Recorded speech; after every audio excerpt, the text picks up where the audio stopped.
Hello, everybody. Hello, everyone. Wow, Welcome. start a video without a trailer or that countdown symbol. I know, yeah, it's odd. Yeah. Welcome to a special episode of Critique Corner with me, Daniel Parker. And me, DB Fastbinder. And of course, we're doing this episode pre-recorded because, as some of you probably know, I live in the state of Florida, and I've got a hurricane headed my way, or at least the what's left of the hurricane. And so it's supposed to hit tomorrow, or if you're watching it, it's tomorrow for us. But if you're watching this video the day I upload it, it will be the day of on Thursday. But yeah, so that's why we're doing it this way, just in case I have any hurricane issues, namely with power. Hopefully, I don't lose power. Will this be the last episode of Critique Corner? Find out the week after this. Yes. But yeah, so we didn't want to leave you all hanging without any without seeing us and hearing from us. So we decided to do like a little kind of what we do on the show, but a little more condensed, just doing a couple of topics. And which one do we want to start off with? Well, it's something that we've kind of been talking about on the fringes for a while. And it's that, in our opinion, the dot, or actually, you had this observation before, so you go ahead. I won't steal your Okay. thunder for this one. Okay. So I had this observation, or I had this thought this morning, or today, about streaming services. We have all these different streaming services pop up, and usually with a plus at the end of it, and or Max in HBO's case. And it got me thinking about the .com bubble. For those of you who might not be old enough to remember this, back in the late 90s, early 2000s, when the internet was starting to become more and more prolific, we saw a rise in all these online retailers selling all kinds of stuff. Like, off the top of my head, I remember there was a pets.com, for example. Oh, yeah, with that weird little sock puppet that they paid $1 million for. That's so Yeah. cool. The company was basically already defunct at the time that commercial ran. Yeah. And there was all sorts of stuff. It was like there were like books.com and like umbrellas.com. It's just weird stuff like that. And And at the time, Amazon was just as flaky a company. Amazon was not consistently profitable every year until like 10 years ago, when what really seemed to even out their year was the Amazon Web Services becoming popular. yeah, and back then they only sold books. Yep. And it was and so it was kind of a weird little time in there. And then right around 2001, the bubble popped, and all these .com businesses just went boom. Yeah, I remember one story about one where I couldn't find it, but I'd read it years ago. Where I want to say it was a company called, it was a service called Panther or something like Panther, where they had some sort of online service, and I think it was a dial-up company, now I think about it, and they basically decided to make all of their services free. They did not last long, but they got a lot more users in the short time. Yeah. Yeah, and so, like, when I started thinking about it, like, you've got all these streaming services, and some of them are doing well, some of them are making money, some of them aren't. Some of them aren't really looking at the amount of money that revenue they're generating. They really only care about like views and number of subscribers. A classic example of that is a company we're going to be talking about quite often with Disney, where we've talked about this on other live streams, where they have their bundle where you get Disney Plus, Hulu, and ESPN Plus. And if you're one of those people who's got the bundle, well, you're counted as 3 subscribers. Yeah, the people out there, or some articles have made the claim that Disney has more subscribers than Netflix. Uh-uh. Because no single Disney service has more than that. And again, like Daniel just said, if you are a bundler, or if you are silly and buy them all separate and don't bundle and save money, congratulations, you're 3 people. Yeah. Yeah, so definitely some shenanigans going on there, and it just got me thinking, like, okay, well, how long can these companies keep this up for? I mean, Disney might be an anomaly, but like you get something like Paramount Plus, or some of these other smaller streaming platforms that aren't really generating that much, like AMC Plus, for example, is another one. I can't imagine they have too many subscribers. I mean, there's so many of these different streaming services out there that it's hard to keep up with them all. It's just like the .com stuff, all these different .coms. You can't keep up with it all.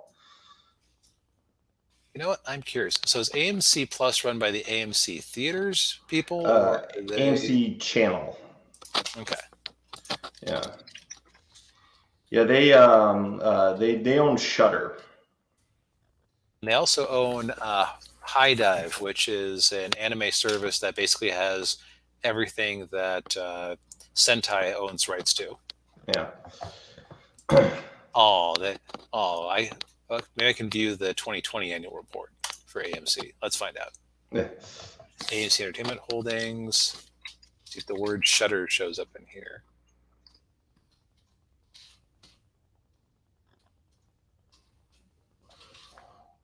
Shudder, I think, is like $5 a month.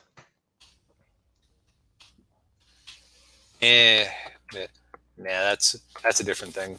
Yeah. Anyhow, so yeah, it's interesting because the whole binge model, I almost wonder if it's a case where it worked for Netflix because Netflix was everything. Yeah. Like at one point, Netflix was pretty awesome just as a general conglomeration of entertainment. You could watch anime, you'd have the newest Marvel movies and Marvel TV shows, you'd have Friends and The Office and Arrested Development, and they even shelled out for a new season of Arrested Development. Yeah, when Netflix was the only kid on the block, yeah, that like everybody went there, and then and of course it all changed once Disney decided they wanted their own streaming service, and it just Disney kind of seems to drive the market when it comes to this sort of thing. It was like when, for example, like with VHS and Betamax back in the day, like VHS went out because Disney said they were only going to do VHS, and also adult movies. And adult, that too. That too. And the same thing happened between Blu-ray and HD DVD. Yeah, although with Betamax's inherent structural problems, I think it was kind of inevitable. But yeah, Disney I remember watching some Midnight's Edge thing where actually Warner Brothers really helped step on the neck of HD DVD. That they basically killed HD DVD over the course of one weekend at some major conference. Oh, yeah. They basically said, "You know what? F this. This is stupid. Blu-ray all the way." Yeah. But yeah, it kind of got me thinking. But yeah, like I don't know like how much longer, like, because we were talking about that another aspect of it too is all these movies that are coming out that stay in the theaters for 45 days and then they drop them on whatever streaming thing. Right. It's a weird model because, okay, so there's a few different ways you can sell your product. And some of them can involve giveaways or loss leaders. So for example, there's a book I recommend for anybody with any sort of interest in this type of topic called, I believe it's called The Power of Zero, where it's like free the power of zero. 1 second.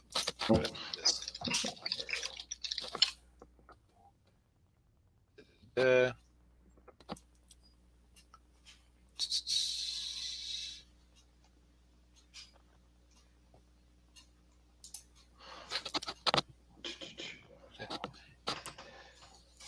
okay, no, that's a different one. Basically, I'll have to find it at some point. Sorry, we're doing this live. Yeah, that's all right. But basically, there's a few different ways you can. There are products where you can lose money but still make money. So, like when they first came out with gelatin, nobody knew what to do with it, so it was a complete flop. So what they did, they started giving away free cookbooks everywhere. And so you gave away these free cookbooks, and suddenly, all these cooks and farm wives and everything all over America went, "Hey, Jello, that sounds interesting. Let's give that a shot." And that's what made that product a success. Okay. But the thing is, like, the free thing has to be backed up by a thing that makes money. Yeah. The 45, or God forbid, the simultaneous release window is basically going, hey, here's this thing that we don't make money on. Here's the thing we do make money on. We're going to make them compete. I wonder which one people will go for. Yeah. Yeah. And, of course, during the pandemic, you saw a lot of those simultaneous releases, and each time they did that, the movie would just bomb in the theaters. Right. Like if we pull up our good friends, the numbers. You know what movie is actually? Well, I'm surprised and not surprised at the same time it didn't do well. Mm-hmm. Was The Suicide Squad. Like, this is a major movie, a sequel to a movie that made like $750 million. Yeah. Featuring a reasonably successful version of Harley Quinn. I say reasonably successful because people liked her in the first movie, and then they came out with that Birds of Prey movie that had her. Yeah. But that one was also hit by the pandemic, so it's like, yeah, is that fair? Yeah. But if we compare this, major superhero movie, John Cena doing honestly a great rendition of a character that's kind of insane. Mm-hmm. R-rated superhero movie, basically things that nerds been asking for years. Yeah, James Gunn directing. Yeah. Complete bomb. Yeah. And it's a complete bomb because it didn't even equal the amount of its production budget in the worldwide box office. Ooh. Even if you were silly and assumed that the studio got to keep every dollar of this, it did not break even in the theaters. Jeez. Ooh. But they drew a lot of eyeballs on HBO Max, where they don't actually make profit off of HBO Max because their subscriber base isn't large enough for that just yet. Yeah. So that's the thing, is that streaming is kind of weird. It's like an all-you-can-eat restaurant where instead of playing the game, can we make it cheap enough and filling enough that people don't go back for sevenths? But instead of stomach capacity, it's time of your life. Mm-hmm. It's like, do you have enough time, or can you be profitable serving stuff to people with unlimited binge models of what they can watch? Because every time you watch a TV show or movie on Netflix, a server somewhere is having to do some work, and which requires electricity, maintenance, programming. Mm-hmm. Yeah. Yeah, it's I don't, getting from this outsider's perspective, I don't see how long term this is going to work. And it's interesting because it's not all that different from the cable model if you think about it. Mm-hmm. Because in fact, people were paying much more for cable back in the day, or still are really. Yeah. Then even with some of these price increases, $50, you can get a lot of streaming services. You can't get a lot of cable for $50. Yeah. Yeah. So, but it seems like the economics of I think a lot of it's just the fact that you have to build your own infrastructure. Like if Yeah. I mean, think about all the cable that was run cable back in the day, and Comcast and Warner oh, and wherever you happen to be, whatever monopoly or duopoly you live under. Right. Yeah. A lot of fiber and cable was run back in the day, Hmm.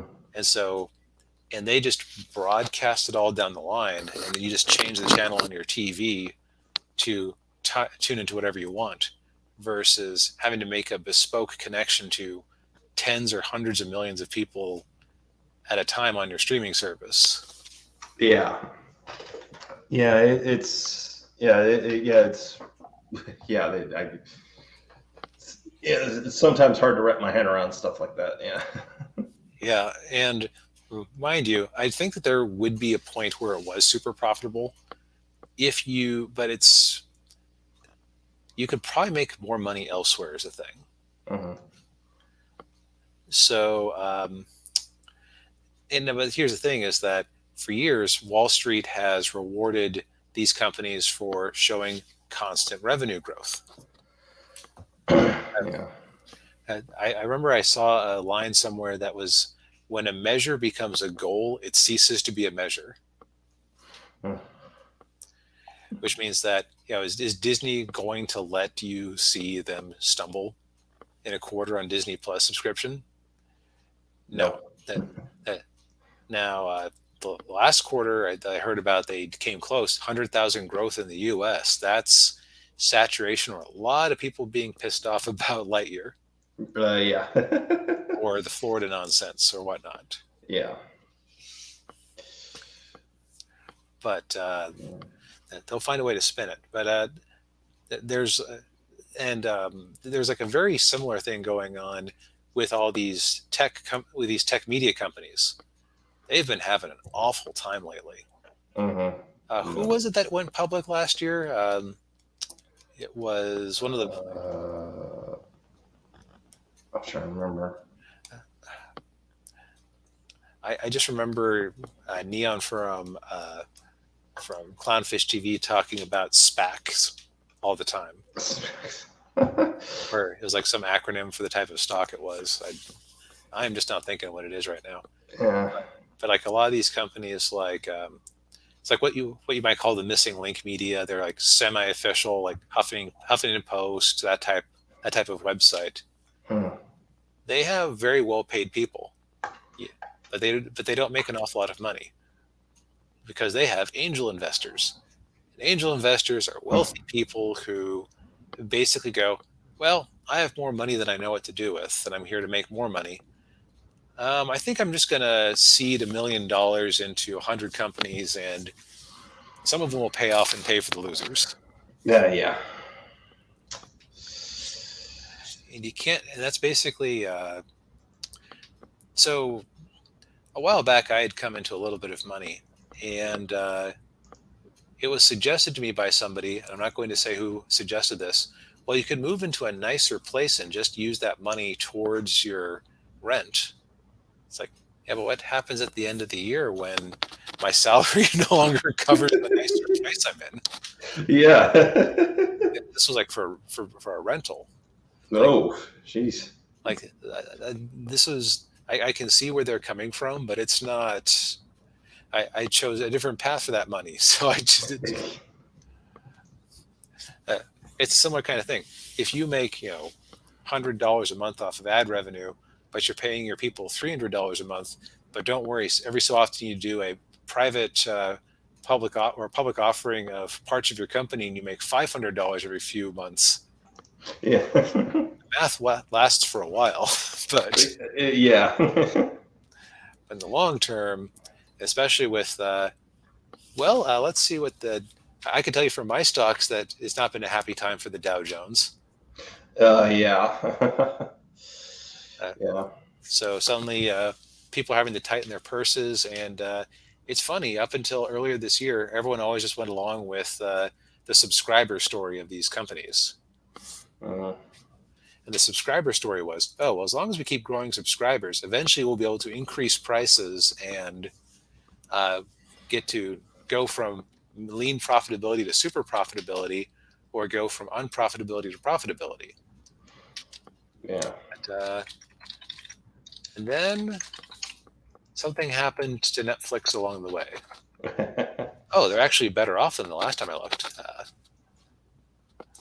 One sec. So Netflix, the last I looked, was bopping around in the 160s. So they've actually, if you bought in there, you're in good shape right now. Oh yeah. But in the last year, they're down 58%.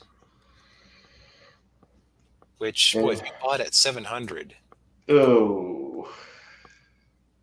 Yeah. yeah, that's no bueno. No. Oh, it's worse than that, because that 338 is the automatic chart here going, oh, 538 as of September 28th, Oh. peaked sometime at like 700 in November, December or so, Uh, and it all just collapsed. collapsed. Yeah. And the reason is that Netflix subscriber growth slowed, and Netflix has a debt problem Mm. because they're profitable. Don't get me wrong, like they make money. They have a price to earnings ratio. That basically means that's how you know a company is actually net profitable. If you see this number and it's a dash, that means that that measurement has no meaning, because they don't have earnings per dollars of stock. Or if you see an or sometimes some services will give you a dash, which just means not a real number. Others will give you a negative, which is to tell you how much money do they lose per share. Yeah. Yeah. Um, and mind you, like this is 2099 price per earnings. That's a fairly reasonable valuation. Hmm. Like if we assume the same earnings at 700, that was like 50. You're paying $1 for every $50 that Netflix is making, roughly speaking. Yeah. So it's a bargain right now, technically. Yeah. But there's also they've done surveys where they say 40% of people were thinking about quitting Netflix because of the price increases, which shows that the subscriber story is BS. Yes. And it's interesting. Like Netflix is really the only solo streamer whose pretty much all of their money comes off of streaming. Yeah. Yeah. You look at because they don't do mail-in DVDs anymore, do they? No, they still do. Okay. Last I checked, they still do. Like it's not a huge business, but it's some. Yeah. But yeah. Like Disney, of course, Disney's a model. Got a bunch of stuff going on, and then and HBO, of course, they don't just have the streaming; they've got their cable channels and. They're Warner Brothers and Discovery now. Right. Yeah. Yeah.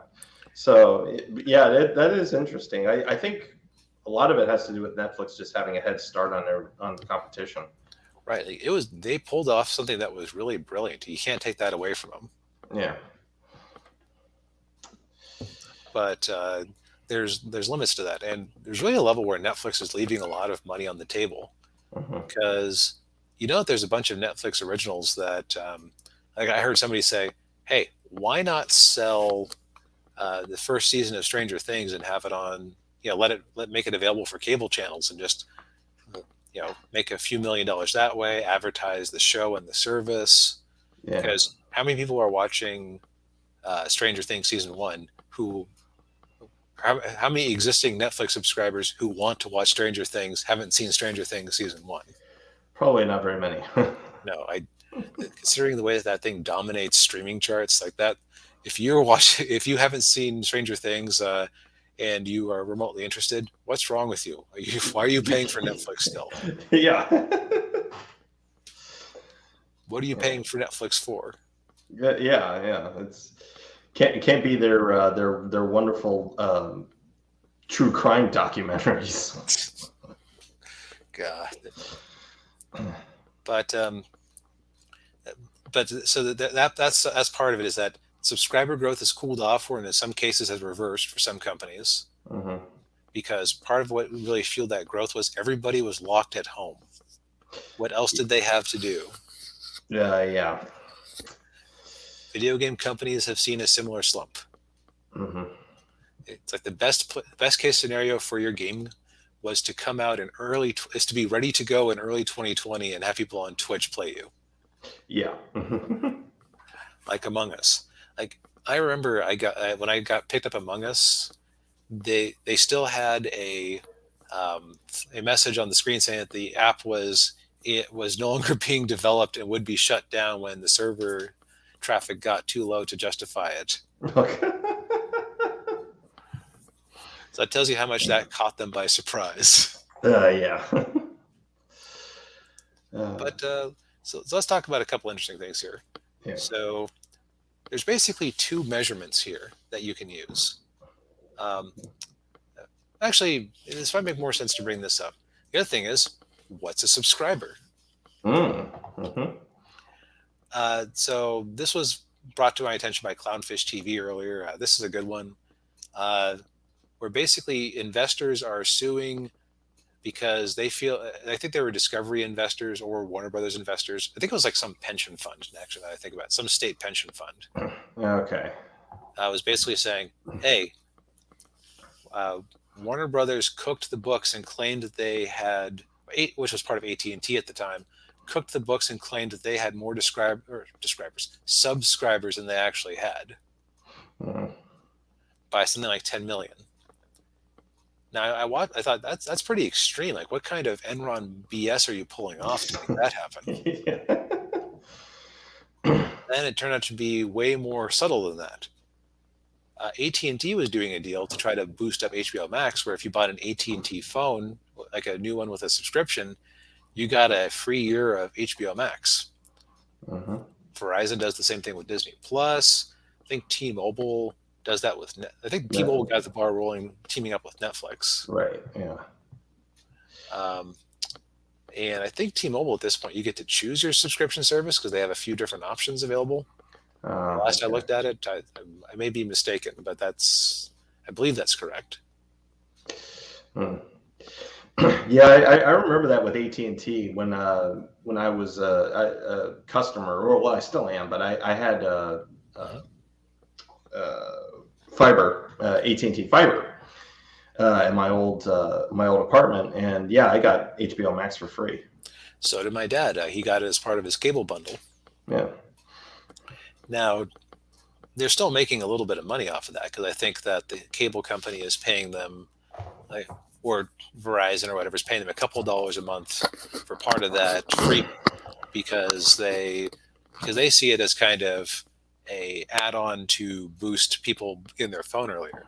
Mm-hmm. It's like, okay, it's an extra $1 a month, but we got them to buy that iPhone, whatever, a year earlier than they might have, with that last little bit of incentive. Right. Yeah. But this lawsuit against HBO Max was claiming that they had overstated their subscribers by 10 million because they had 10 million people who had signed up for AT&T and got free HBO Max. So, is that a lie, technically speaking? Because if this lawsuit goes through, everybody's screwed. Yeah. Yeah, it could set a really big precedent, going forward. Right. Because it's like, well, technically okay, so let's say that, so we talked about how, you never get the box office, the company never gets the full box office from a ticket sold. They got to share it with distributors and local taxes and things like that. Yeah. One of the dumbest things you can do as an investor, if you're trying to figure out if you should buy into a company that has a streaming service, is go, okay, well, last quarter, HBO had 60 million subscribers. And HBO Max costs $14.99 a month. Wow, they're making nearly $900 million a month. If I multiply that by the full year, wow, that's $10 billion of revenue. Streaming is an amazing business. I call my stockbroker. I need all of it. Yes. All the shares. Well, Here's the problem with that. So if you get your subscription service through Google or Apple or Amazon, like if you're using one of their tablets or phones or desktop boxes, Right. 30% of that fee going forward goes to Amazon, unless the company has cut some sort of special deal with them. But they're still getting a chunk of that every month. Ah. Uh, Yeah. That's why Microsoft was so reluctant to put Office 365 on iPads for so long, because they'd have to share 30% of that subscription fee with Apple if somebody signed up for the Surface using their iPad. Yes, and we all know how much Microsoft loves Apple. Yes. They're fine with them these days, but they love money more than anything. Oh yeah, yeah. Um, so you got that 30% off. So it's 5.7. Then you have to assume that you're losing a certain amount to you know let's just whack another 20% off uh, for transaction fees, taxes, and whatnot. Just we'll be generous. Yeah. So we're down to 6 billion over the course of the year. Okay, that's still good. That's still good. It's so good. It's so good. But what if you then find out that I made up the number of 60 million out because I think that's vaguely correct. Mhm. Then you find out that 1 in 6 of those people aren't actually paying into the service, that they're getting that service for free and are that they're paying into that service for free and are therefore kicking in a few dollars or cents indirectly via Verizon or AT&T or cable company or whatnot. Yeah, yeah. So suddenly, what looked really awesome, and we'll just go ahead and take out. Let's here. I should have used divisibles of 5, but we're too late now. Yeah, yeah. Let's here. I think 5, 6. That's about 0.16. Yeah, let's take off. Yeah, you're basically about half of the revenue you were expecting. Ah, yeah. Which these are just off the cuff numbers, not necessarily 100% accurate, but in the ballpark ish. Yeah. So just to um, one sec. Good. So just to show this off, the tale of two numbers. Yeah. We're going to focus on Disney Plus here. So this is from last year's financial report. From October 3rd, 2020 through October 2nd, 2021, Disney Plus subscriber count went from 73.7 to 118.1 million. 60% increase, very respectable. Can't take that away from them. That's getting a lot more butts in seats, or at least a lot more subscribers in chairs. Yes. However, the average revenue per user dropped 15%. Average revenue per user is basically you take the money you're making, you divide it by the number of subscribers. Mm-hmm. And so but you might go, wait, they kept the price of Disney Plus the same during that time. How did the average revenue per user go down when the subscriptions grew so much?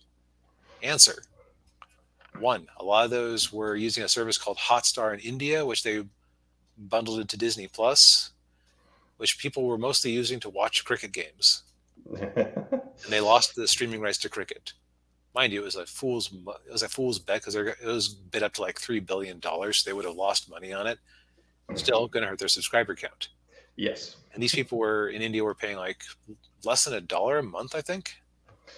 Yeah, it makes sense. Yeah, Maybe definitely less than 2, from what I heard.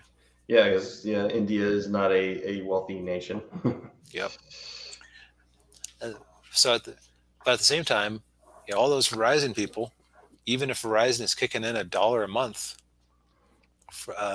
that's still going to be a drag on the ARPU, which is the fun little acronym for average revenue per user.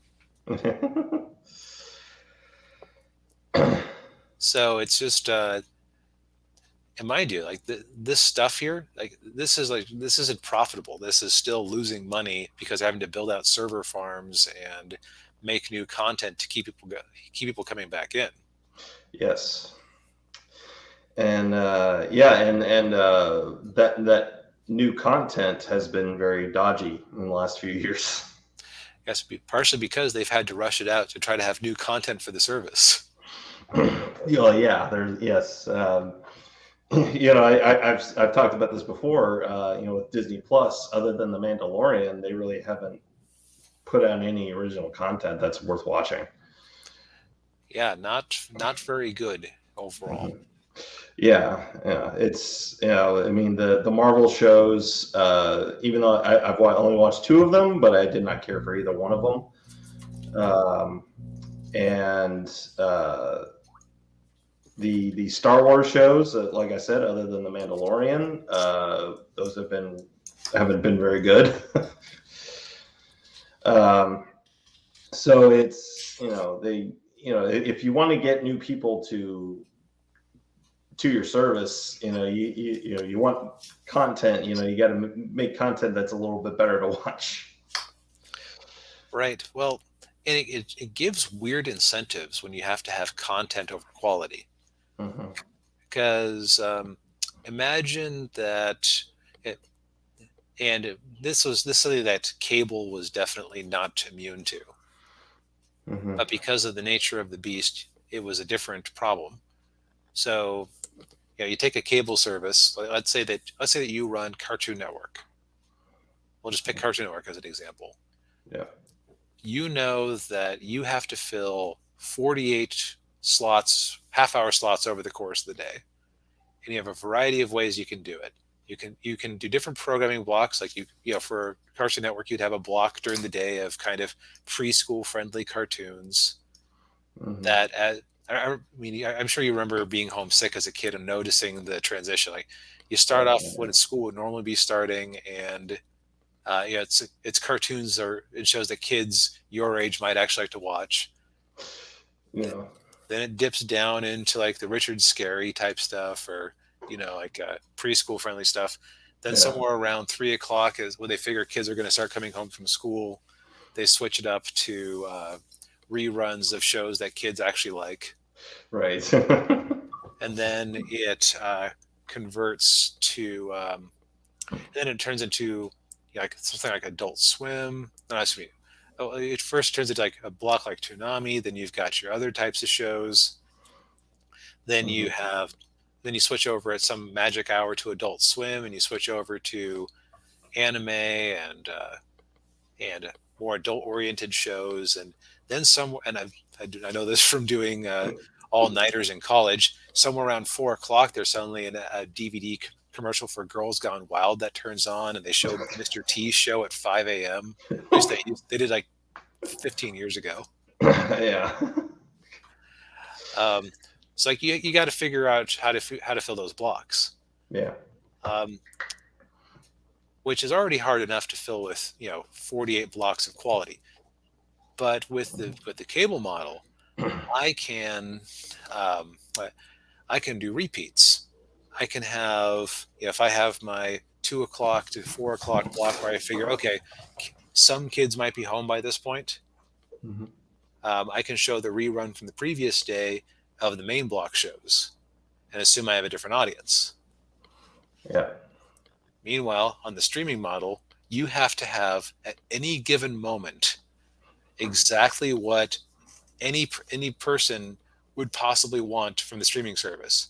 You Yeah. go to Netflix and you have to have anime, baking shows, action movies, Mm-hmm. romantic comedies, all available like that.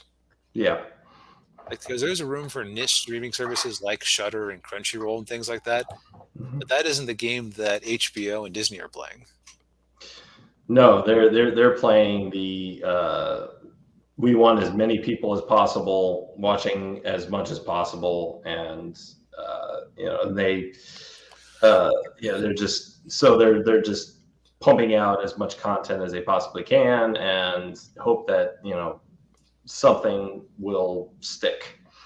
Right. And Netflix seems to have the best luck with that, possibly just because they have the biggest subscriber count. Mm-hmm. But like we talked before about how Netflix came out with the new season of Stranger Things, and suddenly a what was it what's her name Bush song That Oh yeah, the Kate Bush song. Kate Bush song that wasn't even popular when it came out Yeah. hits number one. Yeah.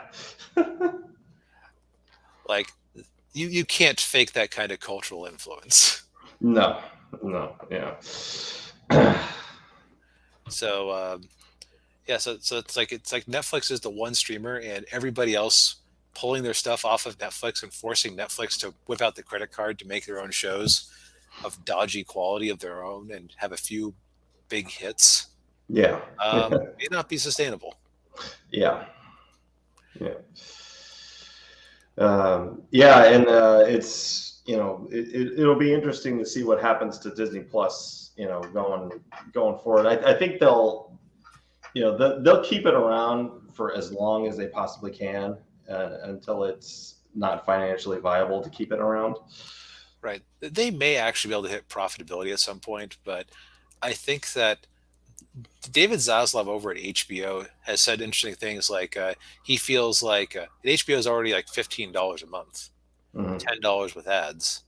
He already feels that streaming services are priced too cheap for what they are, and he may have a point there. Yeah, yeah, Like I mean, again, we were just talking about the travails of one channel. If 48 half-hour blocks on cable, mhm. if I have to have the equivalent of that constantly for every possible demographic, it's more like being the CEO of, I don't know, Time Warner at the height of cable and having 20 channels you have to fill. Yeah, yeah, and just on one streaming service. Yeah, Right. So maybe it would be more fair for what you get out of, or what you could conceivably get out of HBO Max that would cost $50 a month. mhm. It's just, would anyone pay for it? Yeah, yeah. That's the question. Yeah, Right. And that's the problem, that Netflix was the one who set the price. Not that I think that Netflix, if they had in 2010 decided that Netflix streaming was $20 a month, that people would have gone for it. no, I don't think so either. Yeah, because when Netflix's streaming first started, there wasn't much on there. No, I remember somebody describing it as the parts of the blockbuster that somebody had already picked over. Yeah, that's very accurate. Although I will say, watching Netflix, like that's where I first watched the original Ghost in the Shell. Right. They've got good stuff, and all these streaming services have good stuff in there. Yeah, But it's just the interesting question. Are we seeing the bubble pop? Is this the next .com bubble? Have yeah, they made them as, and mind you, we're not saying that streaming is going to end, because um, Disney is Disney. They have the parks and the movies and the merchandise to keep them afloat. hmm, Amazon streaming is barely a blip on Amazon's radar compared to selling, I don't know, cell phones and books and that one tool that you need that the hardware store never seems to have. yeah, yeah, and buying 5 hour energy when you don't feel like going to the grocery store to get it. Yes. Look, man, if I had the energy, I wouldn't have to go to the grocery store. Yeah, It's a paradox, a sick yes, paradox. yeah, But I have this feeling that all these companies that have staked their claim on, oh yeah, we're going to make Paramount Plus, we're going to make Peacock, we're going to make HBO Max to an extent.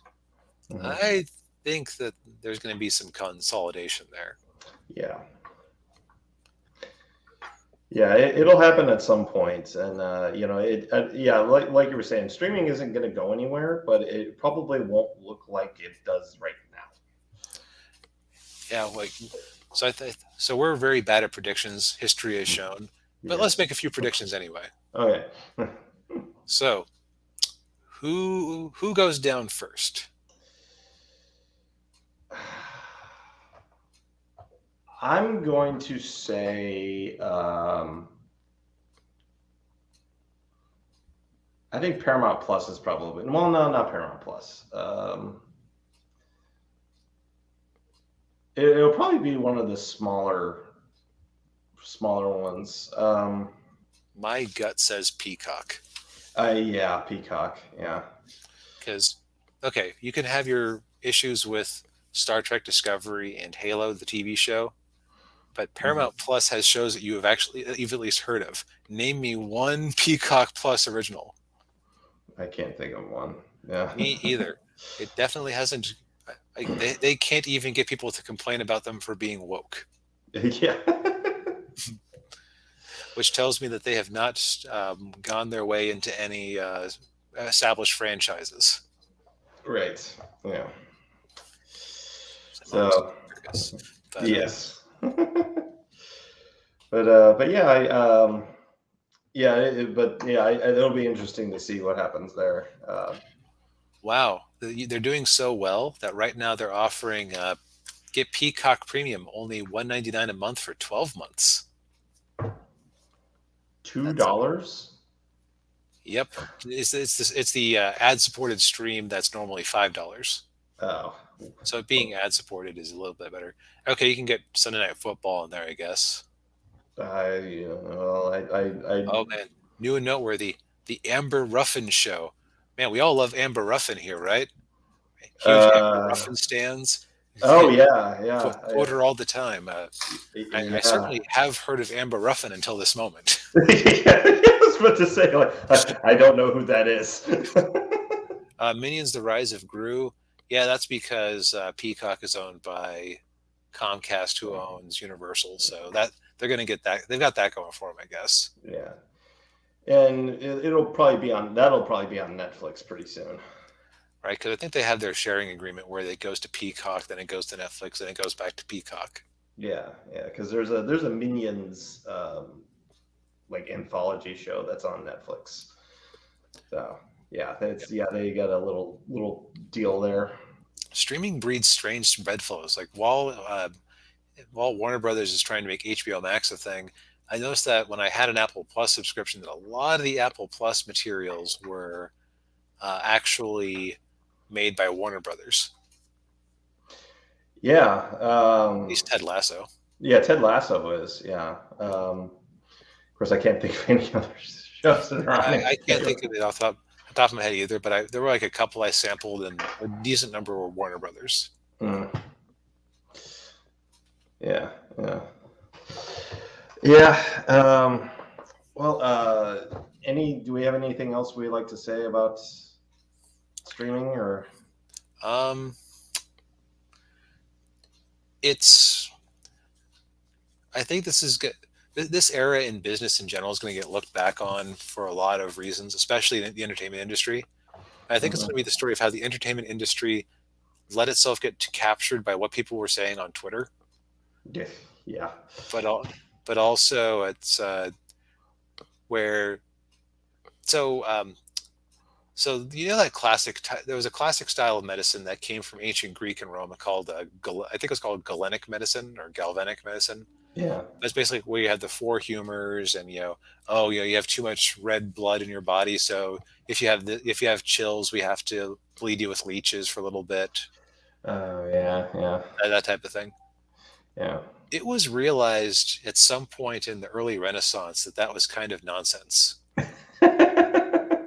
I want to say somewhere in the Renaissance, early modern era, that Mhm. there was like a period of centuries where like the medical community kind of had to go, yeah, but what else do we do? We have to do, like, we have to do something, even if it's bogus. Yeah. And so it took centuries for modern medicine to come about, and Mhm. it was basically and so you had all these doctors going out there knowing like on some level that what they were doing wasn't necessarily or some doctors knew this and other doctors were probably just true believers. They Yeah, had yeah. to go out there and do something. Yeah. Yeah, that Saturday Night Live bit with Steve Martin and Bill Murray, where he's like, Steve Martin's like, well, you need a good bleeding. But I'm bleeding already. Yeah. So I kind of feel like a lot of the approach that entertainment companies have been taking lately is like, well, what we've been doing hasn't worked, but Mhm. what else do you do? Because you can't. guarantee, advertising has gotten fragmented. You can't necessarily guarantee that you can reach people outside of social media. In social media, we can at least measure that, we're getting engagement of some sort, even if we're paying for some of it. Yeah. Yeah. And presumably eyeballs are looking at it. Yes. Yeah. So it's just, okay, what now? Yeah. And whoever figures out the next big thing like Netflix did is going to own the next 20 years of entertainment. Yep. It's just, what will that look like? Oh, if I know, I'm on my job. Yeah. Yeah. Yeah. I mean, maybe it'll be Uh, you. Now it's your turn. Yes. Now it's your turn. All right. Well, everyone, thanks for joining us on this semi-focused discussion. Yeah. Well, we still had talk about Disney's content. Um, let's save that for next week because I figure that Oh, okay. because of the nature of the particular observation I had, let's just say that there's always a race bending for somebody to complain about. Yeah. This Okay. week it's Namor. Yeah. Everybody Okay. forgot Ariel already. Yes. Okay. All right. Fair enough. Yeah. Yeah. This has been kind of it's a good length of a video. So yeah. So like DB said, thank you for watching us. Hit the like and subscribe and notifications and comment down below because this is a Yeah. pre-recorded video. So Yeah. And if you think that we're stupid and we don't know what we're talking about, educate us. We'd love to, I'm always up to being wrong. yes, me too. But yeah, so we will hopefully be back next week if I survive. Ooh. And yeah, we'll be back next week, regularly scheduled time, and live and all that good stuff. So Yep. yeah. See you later. Thanks for joining us, everyone.